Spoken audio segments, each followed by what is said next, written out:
Boa noite, maravilhosas. Muito boa noite.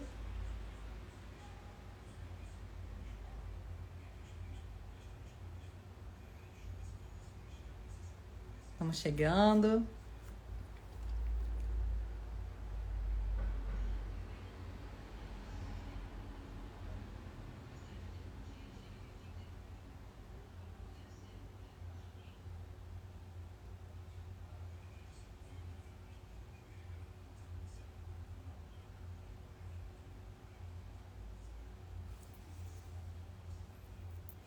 Oi, Fabi.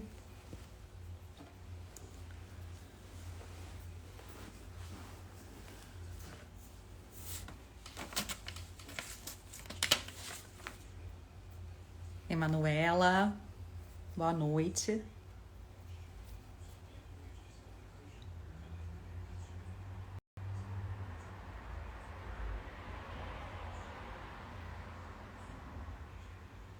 Oi, Fabi. Beijo pra você.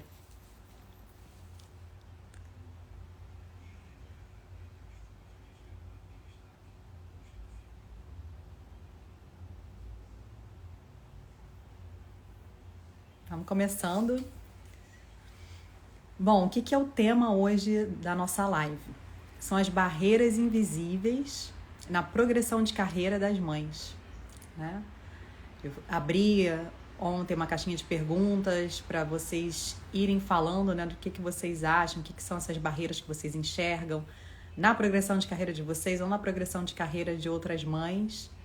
E hoje eu vim trazer aqui fatos, dados, um pouquinho da minha experiência também, no que eu enxergo, né? O que são essas barreiras que eu vejo aí na progressão de carreira das mães, tá bom? Então, vou compartilhar, vou trazer um pouquinho desse mix de pesquisa, experiência e no final vou querer trocar um pouquinho com vocês também.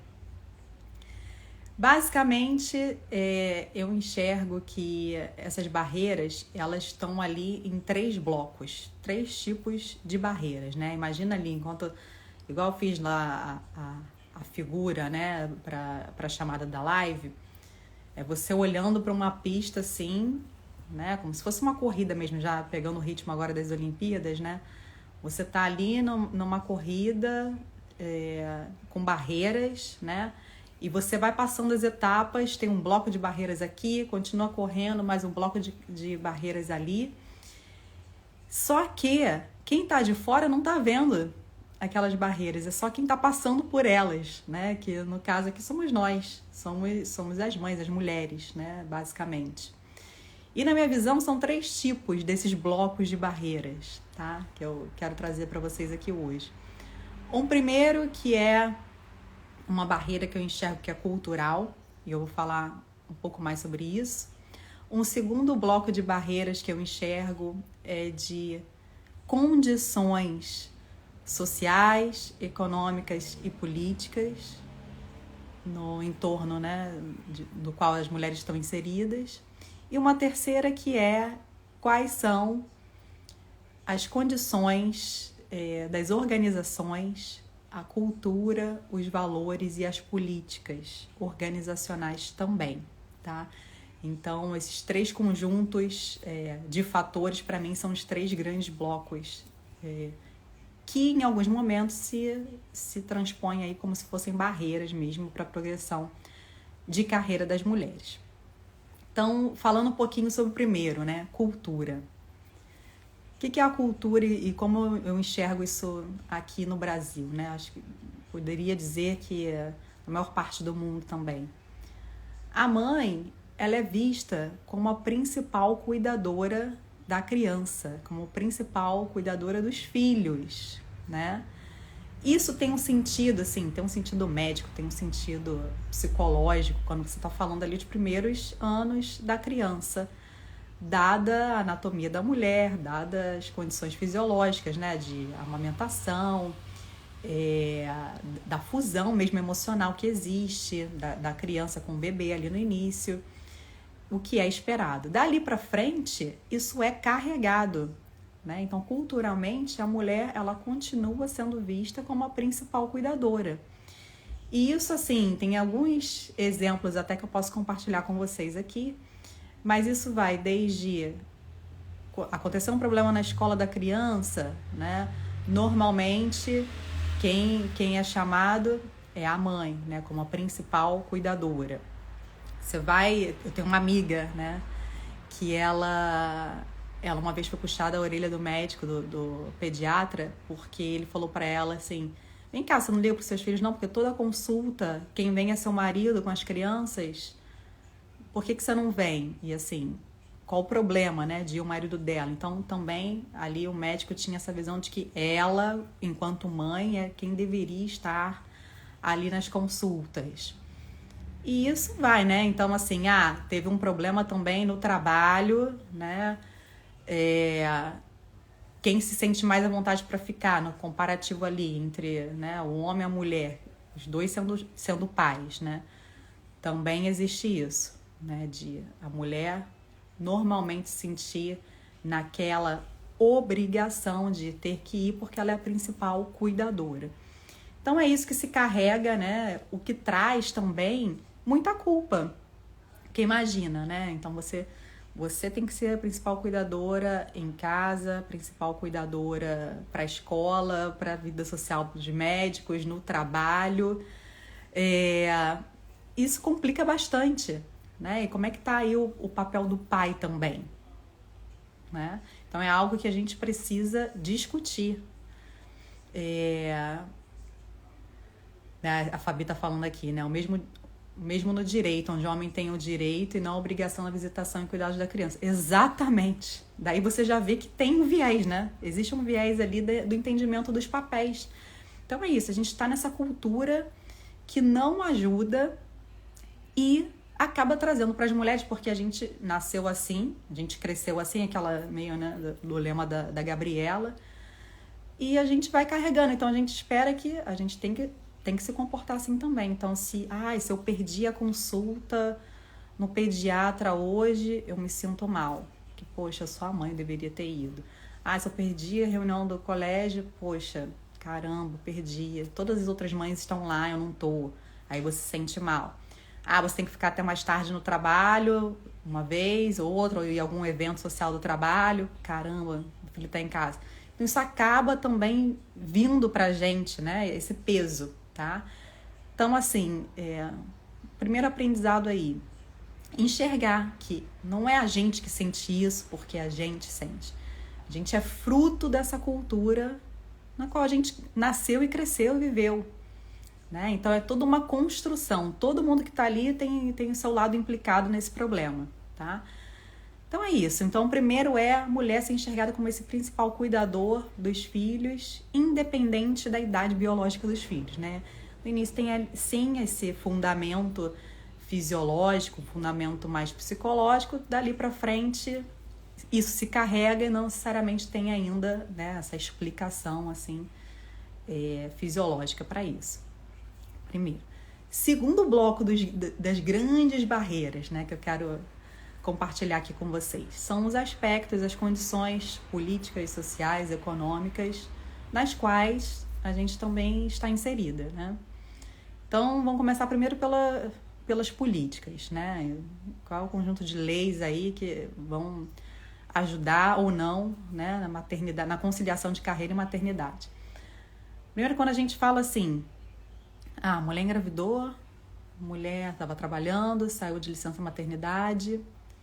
Esse já é uma primeira questão, né? Porque hoje, por lei, então se você trabalha, né, dentro do regime CLT, você tem aí, por direito, os 4 meses, né, de licença maternidade, tá? 4 meses, né?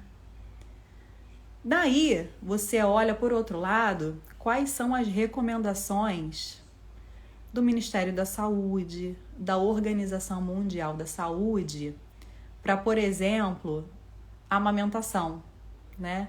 Então, esses 2 órgãos que eu citei aqui, eles falam que, idealmente, as mães deveriam amamentar em livre demanda até os 2 anos de idade. Aí você fala, como? Como é que vai fechar essa conta, né? Eu tenho que amamentar até os 2 anos de idade, mas a minha licença maternidade é de 4 meses. E aí? Como é que fica? Me diz. Complicadíssimo, né?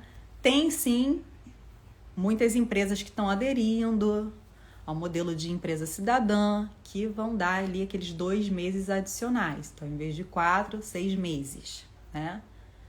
Mas ainda assim, comparado lá à recomendação, né, Ministério da Saúde, OMS, ainda está muito longe, 1 ano e meio de gap daquele mundo ideal. O que isso traz de novo para muitas mulheres? Caramba, não consigo. Caramba, e agora eu não vou conseguir amamentar, não vou dar o melhor pro meu filho. Será que eu tenho que voltar a trabalhar? E a gente tá realmente naquele momento de muita simbiose mesmo, uma fusão, né, emocional ali com a criança. Precisa muito da gente, a gente também precisa da criança, precisa daquele momento. O que traz de novo, né, essa incongruência das condições, traz de novo a culpa, que é muito natural. Mas, de novo, o que eu venho trazer aqui, o alerta é qual que é o ambiente que está fazendo com que a gente tenha esse sentimento. Não é algo só nosso, né? É algo que também foi construído ali, tá? Então, essas condições não ajudam. Aí, ok, voltou, né? Voltou, a gente divide as mulheres aí em 2 grupos, né? Aquelas que querem muito voltar, porque querem voltar à sua individualidade, a ter um espaço só seu. Tem aquelas outras mulheres que vão sofrer, né, para voltar a trabalhar, e tá tudo bem. As duas, né, os 2 tipos são legítimos, cada um no seu tempo, né? Voltou a trabalhar. Na volta no trabalho, aí dependendo, né,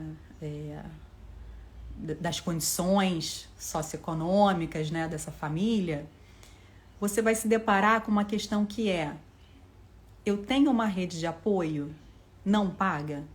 Já falei algumas vezes aqui, né, no perfil sobre a rede de apoio. Bem-aventuradas as mães que têm a rede de apoio não paga, né? Isso aí é um privilégio. De ter uma família, de ter um amigo, que é mais raro, né? Alguém que possa estar ali para ajudar nos cuidados da criança. Muita gente não tem isso. Então, tem que recorrer, quando tem as condições, né, econômicas, recorrer a uma rede de apoio paga, tá? A rede de apoio paga, ela pode ser uma babá, ela pode ser uma empregada, ela pode ser uma creche, ela pode ser uma escolinha de atividades extracurriculares, né? Ela é paga. E aí você entra nesse segundo bloco, né, que eu comentei, que é o seguinte: quantas mães eu já não vi, né? Vocês também já não viram, que teve ali o primeiro filho, teve um segundo filho e viu que a conta não estava mais fechando, do tipo, meu salário é X, eu tenho aqui um filho, até então estava metade do X, com 2 filhos agora é X com X. E aí? Né? Essa conta não está fechando. Então, para eu bancar aqui a minha rede de apoio paga, eu também estou quase que pagando para trabalhar, né? Porque, de novo, ela se colocou, né? A sociedade colocou ela nesse papel do principal cuidador.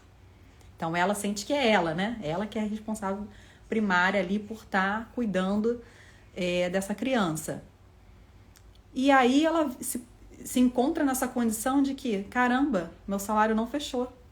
Não dá para conciliar a babá, mais a escolinha, mais todas as atividades, e eu ainda ter aqui os meus custos, né? Custos de deslocamento, custos de investimento para estar ali naquele trabalho. E aí, gente, são aqueles dados que eu já trouxe aqui mais de uma vez, né?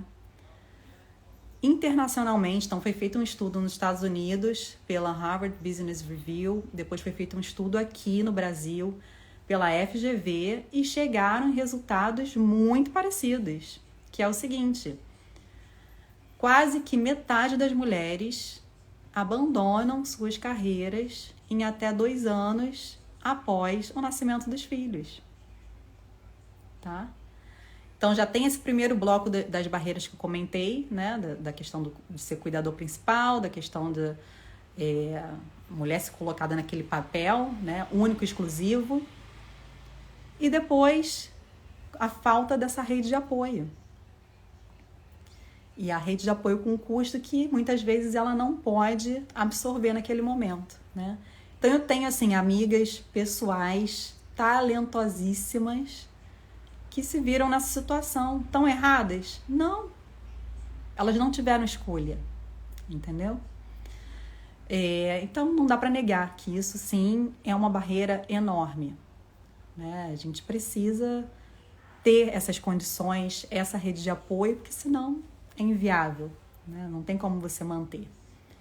Tem aquele grupo que consegue, né? Então vai conseguir sim bancar uma estrutura, vai conseguir ter uma estrutura de uma rede de apoio não paga, vai continuar trabalhando. Aí começam o terceiro bloco, né, de barreiras, as terceiras barreiras ali, que são dentro da organização. Então, dentro da organização, se não tiver uma conscientização, né, do que a mulher precisa nesse momento, também alguns limites podem aparecer nessa relação. Então, o primeiro que eu vejo bastante, tá? É assim, ó. E a Monique teve filho, caramba, deixa eu pensar aqui uma posição para ela voltar. Então eu acho que agora ela vai estar querendo assim uma coisa mais tranquila. Então deixa eu ver aqui um projeto mais tranquilo para ela, né? Eu sei que ela queria muito aquela outra posição ali, mas essa posição para ela vai ser muito puxada nesse momento, pode requerer um pouco mais de viagem, então vou tirar ela dessa opção, vou colocá-la aqui num projetinho que é mais tranquilo, com menos visibilidade e tá ótimo. Tá ótimo para quem? Né? Já existiu essa conversa com a pessoa, com a mulher, tipo, o que você espera no seu retorno? Que tipo de posição você acha que dá conta? Você precisa de algum tipo de flexibilidade nesse momento? E o inverso também, tem que ser uma comunicação, uma via de mão dupla, né? A mulher também falar o que ela espera nesse retorno. Mas aqui o que acontece na maioria das vezes, e aí alguns estudos também indicando isso, existe uma tendência da liderança a tomar a decisão em cima de suposições. Então eu suponho, porque ela agora está retornando de licença, que ela precisa de uma vaga um pouco mais tranquila, tá? E aí, gente, o que acontece? E assim, saiu um estudo da Harvard Business Review no ano passado falando sobre isso. Porque lá, o que aconteceu? Eles estavam, uma consultoria foi chamada, uma consultoria de diversidade de gênero, foi chamada por uma empresa dessas consultorias grandes, sabe? Consultorias de negócios grandes, pedindo ajuda, porque eles não entendiam por que as mulheres não chegavam às posições de alta liderança dentro dessa consultoria. E aí eles foram investigar, né? A consultoria contratada foi investigar. Conversaram com mulheres, conversaram com homens, e aí viram alguns fatores que não ajudavam, tá? Então, o primeiro fator era carga de trabalho extenuante, tanto para mulheres quanto para homens. Ninguém satisfeito, né? Então, esse era um primeiro grande fator. Segundo fator, muita promessa e depois pouco recurso para executar, tá? Então, o que acontece? A consultoria lá vendia um grande projeto, prometia mundos e fundos, depois, na hora de executar, cadê os recursos, cadê as pessoas para pagar esse tempo, essa hora extra? Não existia. O que isso gerava? Sobrecarga nas pessoas que estavam ali, de novo, reforçando o ponto das horas extenuantes, tá? E um terceiro ponto que eles viram, aí mais em relação às mulheres, onde que elas se viam representadas? Quando elas olhavam para os sócios, que eram esses cargos de mais alta liderança dentro dessa consultoria, elas viam a maioria de homens. Quando tinha uma mulher, eram mulheres que elas não se viam, não se esperavam, não se viam ali reconhecidas. Elas falavam, aquilo ali não é para mim, que eu não quero ser aquele tipo de mulher, aquele tipo de mãe. E aqueles homens ali também não são modelos para mim, né? Porque o resultado dessa pesquisa foi que esses homens, eles viajavam muito, eles quase não paravam em casa, né? Imagino, de cliente em cliente lá nos Estados Unidos. E elas falavam, para mim é inviável, né? Eu tenho minha família, tenho outras prioridades, então isso aqui não é opção para mim. Só que a empresa não enxergava assim. O que a empresa enxergava? A empresa enxergava que era porque as mulheres queriam ter mais foco na família e por conta disso elas não tinham a ambição. Olha a interpretação. Não é nada disso. Simplesmente não tinham condições ali, nem para homens, nem para mulheres, né? Não tinham essas condições de trabalho, de carga horária adequada, de flexibilidade, de representatividade, para que as mulheres, de fato, tivessem a oportunidade de chegar lá. Mas eles sempre falavam que não, que a gente tem igualdade de direitos, igualdade de tratamento. As mulheres é que não têm ambição para chegar lá. Isso aconteceu nesse estudo, né? Que trouxe à tona um pensamento que não é o que a gente vê só lá. A gente vê em muitas empresas aqui também, né? De colocar a culpa da não progressão de carreira na falta de ambição da mulher, tá? E aí, voltando então ao exemplo que eu estava dando. Então, essa mulher está voltando para a empresa, alguém tomou uma decisão baseada numa suposição do tipo de função que ela deveria ter naquele momento, muitas vezes sem fazer uma consulta, sem saber dela mesmo, né, o que ela estava buscando para aquele momento. E aí, muitas vezes, acontece o que foi apontado nesse estudo. As mulheres vão ser realocadas em posições de menor visibilidade. E o que acontece nessas posições de menor visibilidade e menor desafio?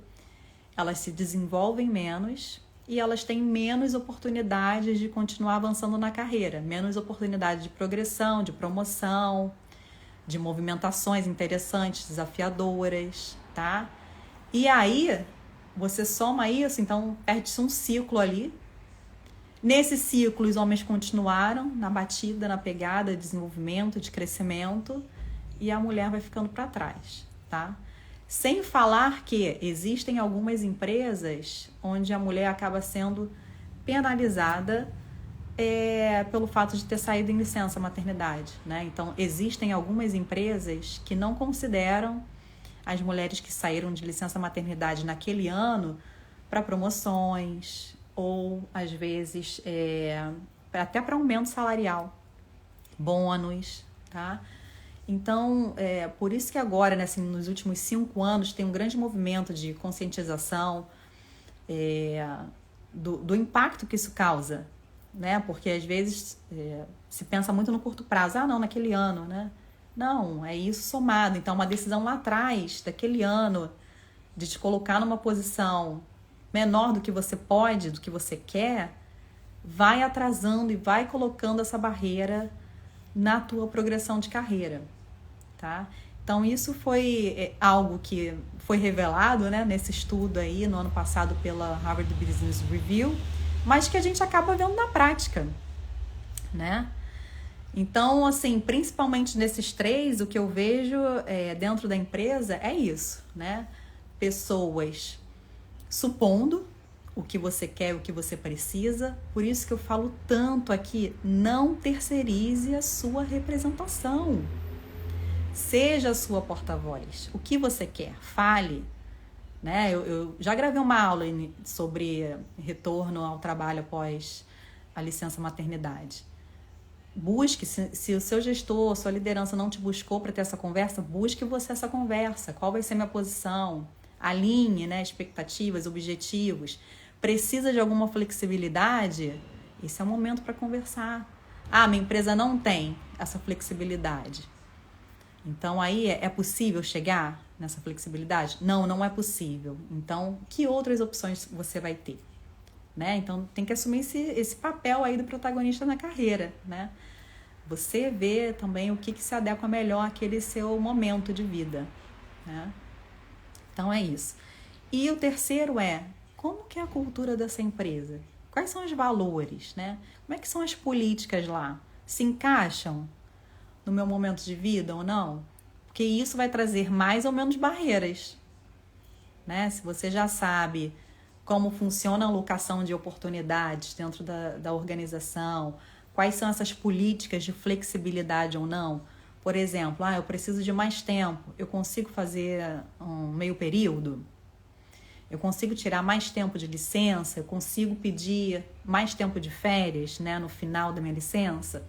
É o tipo de coisa que, de repente, dá um tempinho a mais adicional para você ali, que resolve a sua questão numa rede de apoio que você ainda precisa ajustar, na sua preparação mesmo para o retorno, né? Então, todo esse conjunto de fatores aí culturais e de estrutura mesmo da organização vão te dar mais ou menos barreiras, né? Por isso que a gente está tanto nesse movimento que eu comentei nesses últimos 5 anos para gerar conscientização. E aí não é conscientização só para as mulheres, né? De entenderem e buscarem o que elas precisam. É conscientização também das lideranças, né? Quem está desenhando as políticas, quem está aprovando as políticas, quem está na mesa de decisão sobre o futuro, né, e a carreira dessas mulheres. E, por último, assim, né, que eu sempre gosto de trazer aqui, é que a questão da representatividade, né? Então, nesse comentário que já surgiu desse estudo, é algo que eu vejo também muito na prática. Outras mulheres já passaram por isso, né? Então, quando você olha ali para aquelas mulheres nas posições de liderança, tentem encontrar alguém que inspire vocês, né? Tentem se aproximar e saber qual foi o caminho, como é que foi, né? Transpor essas barreiras invisíveis para ela. E com isso ter uma pessoa aliada ali, uma mentora, né? Um coach, alguém que pode te ajudar a passar por esse campo minado, né? E uma vez que uma vai ajudando a outra, a tendência é que se a gente tiver isso, mais algumas políticas que vão ajudando e facilitando a progressão de carreira das mulheres, é que no futuro, nas próximas gerações, na geração da Malu, se Deus quiser, a gente já não precisa estar falando tanto sobre isso, né? Então, por isso a importância de ter, sim, mulheres na liderança, a gente conseguir se inspirar por essas mulheres, de elas serem gente como a gente, né? Alguém que a gente quer virar um dia, e que cada vez mais isso vá tomando uma proporção maior, né? Porque hoje a gente vê ali, infelizmente, nos cargos de alta liderança se tem 15% de mulheres, né, em média no Brasil, né? Mas o que aconteceu ali? Porque nas universidades elas são maioria, em torno de 54%, 55%, né? Então alguma coisa aconteceu nesse caminho, entre a universidade até as posições de alta liderança, tá? Então, realmente o que a gente tem que pensar aqui, querer, né, e se ajudar, é que para cada vez mais mulheres consigam ir transpondo essas barreiras e chegando lá, para que também, quando elas estiverem nessa posição de liderança, elas consigam flexibilizar, né, as políticas para o bem das mulheres, mas não só das mulheres. Como esse estudo trouxe, as horas extenuantes, o excesso de promessa e poucos recursos, isso era também um ponto super negativo para os homens. Então, acaba ajudando todo o ambiente organizacional, né, para trazer, de fato, um ambiente de engajamento, um ambiente de mais alta performance, tá? E é possível, né? Então, acho que a gente conseguiu cobrir aqui esses 3 grandes blocos de barreiras que hoje são invisíveis, mas que só quem está, né, olhando aí para essa pista e passando por elas sabe, né, como elas são. Primeiro ali, então, essa cultural, né, da mulher no papel de principal cuidadora, independente da idade da criança. Um segundo, que são as condições políticas, sociais e econômicas, né, dessa mulher. E o terceiro, as condições organizacionais onde ela se encontra, né? E vamos fazer parte dessa mudança, né? De novo, o convite: não terceirize sua representação, seja sua própria porta-voz, tá? Faça a mudança onde você estiver. Se aquele ambiente não está legal para você, procure outro. Não aceite menos do que você merece. E assim a gente vai fazer a mudança para que, felizmente, nas próximas gerações, as nossas filhas não precisem passar por isso. Tá bom? Fica então meu convite aqui para vocês. Vamos continuar trocando. Juntas somos mais fortes. Isso aí, Fabi. É um prazer falar com vocês aqui. Já foram uns 30 minutinhos, passou correndo, mas a ideia é que cada semana eu esteja mais presente aqui com vocês. Semana que vem tem uma convidada super especial, num tema super especial também. Em breve eu vou compartilhar com vocês, tá bom? Muito obrigada, boa noite e tenham aí um ótimo finzinho de quinta-feira. Um beijo. Beijo.